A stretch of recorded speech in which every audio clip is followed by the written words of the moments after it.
യൂട്യൂബിന് വിട. സൂര്യയിലെ എല്ലാ പരമ്പരകളും സംരക്ഷണത്തിന് ശേഷം തികച്ചും സൗജന്യമായി സൺ നെക്സ്റ്റ് ആപ്പ് ഡൗൺലോഡ് ചെയ്യൂ. കണ്ടാസ്വദിക്കാം നിങ്ങളുടെ പ്രിയ പരമ്പരകൾ. അതിനിപ്പോ എന്താ ജാനകി, സ്വന്തം ജീവൻ ത്യജിച്ചിട്ടാണെങ്കിലും ജയയുടെ വാശിയും ആഗ്രഹവും നടന്നില്ലേ?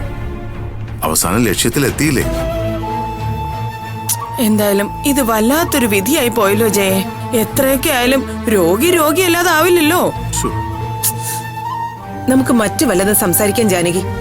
ഇന്നത്തെ ദിവസമെങ്കിലും ഞാനൊരു രോഗിയല്ലെന്ന് വിശ്വസിക്കാനായി എനിക്കിഷ്ടം. ആ അതിരിക്കട്ടെ, മക്കളൊന്നും വന്നില്ലേ? പ്രതീക്ഷ ബാംഗ്ലൂർക്ക് പോയിരിക്കുക. പ്രാർത്ഥന നിറവേറോടെ ഇരിക്കുകയല്ലേ, കൂട്ടിനാരെങ്കിലും വേണ്ടേ? അതുകൊണ്ടാ ഞങ്ങള് പല്ലവിയെ കൊണ്ടുവരാഞ്ഞത്.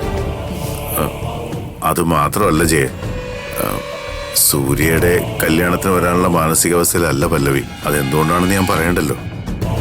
പിന്നെ ഞങ്ങള് വന്നത് സൂര്യ മാനസയുടെ കഴുത്തിൽ താലി കെട്ടുന്നത് വിങ്ങുന്ന മനസ്സോടെ ഭാവനയും ഗായത്രിയും കാണണം.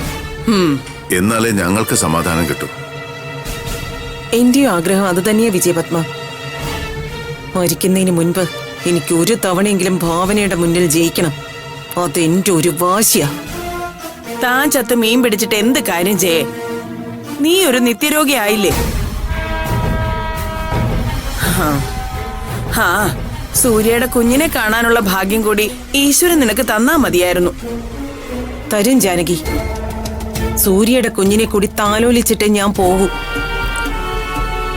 അല്ല, സൂര്യ എങ്ങനെ ഈ കല്യാണത്തിന് പൂർണ്ണ സമ്മതമാണോ? എവിടെ? ഇതിപ്പോ ജയയുടെ അവസ്ഥ കണ്ടിട്ട് സൂര്യ സമ്മതിച്ചതല്ലേ, അല്ലേ ജയ? അതെ വിജയപത്മ, അവന്റെ മനസ്സിൽ ഇപ്പോഴും ഭാവനയാ.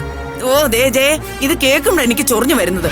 ആ ഭാവന അനങ്ങാപ്പാറയായിട്ടും സൂര്യ എന്തിനാ അവളെ ചുറ്റിപ്പറ്റി നടക്കുന്നതെന്ന് എനിക്ക് മനസ്സിലാവാത്തത്.